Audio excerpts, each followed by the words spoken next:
You can't walk around and talk about protocol. Protocol and procedures were devised to require and allow and encourage debate and discussion and, yes, dissension.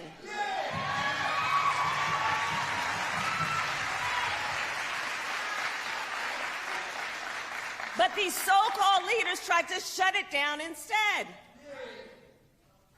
But we're not having that. Vice President Kamala Harris there on her meeting with the so-called Tennessee Three in Nashville. President Biden also spoke to the three lawmakers on the phone, inviting them to the White House in the near future. Meanwhile, state representatives Jones and Pearson look to regain their seats as Representative Johnson carries on in the chamber after surviving by just one vote.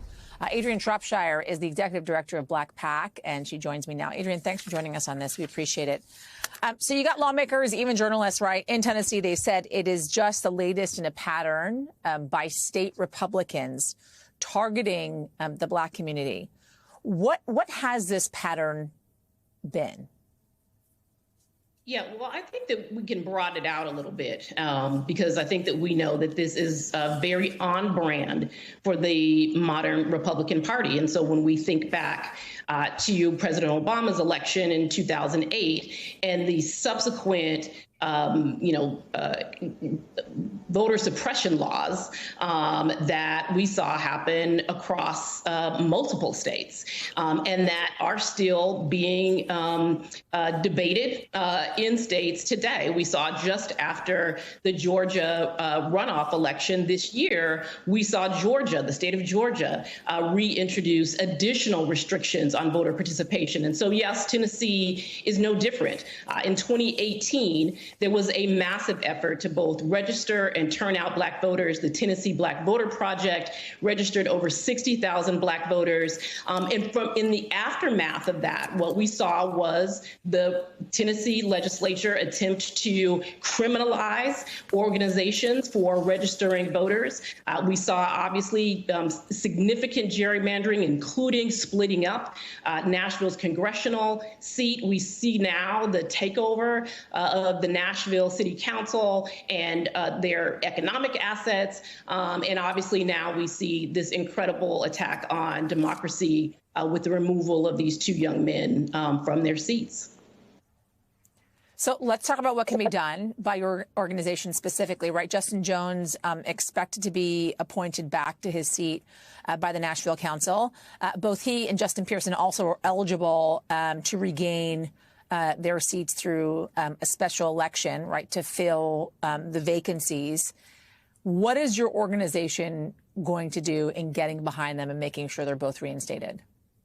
Well, the good news and the unfortunate thing for the Republicans in the state of Tennessee is that these are not two young men who woke up one day and decided, I'm going to run for office. These are two young men who have been involved in organizing and activism in their communities for a very, very long time.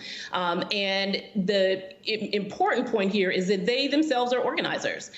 There is a tremendous amount of organizing capacity and activism on the ground in Nashville and Memphis. And so while my organization will certainly support the work that's happening there, they are more than capable of ensuring that the nation's attention stays on this travesty. They are more than capable of organizing not just in their state and in their cities, but organizing supporters and allies from around the country, including us, to make sure that not only they regain their seats, but they have the support that they need for their re-elections and also for the other very progressive Black legislators that are in the legislature fighting for them and fighting alongside them for the kinds of policies that they keep bringing the attention back to, which is important. They know that this is a travesty and an attack on democracy, but they continue to bring it back to the fact that this is ultimately about gun violence. This is about children who died. Yeah.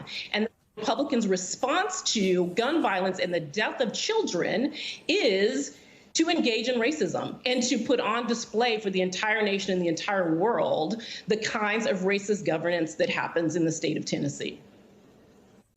Yeah, and they've continued to do that in all the interviews that they've given, that, yes, they want the spotlight to be on what has happened in the Tennessee legislature, but ultimately this is about the loose gun laws that are currently in the state of Tennessee after the latest school shooting in this country. Adrian Shropshire, thanks so much. Appreciate it.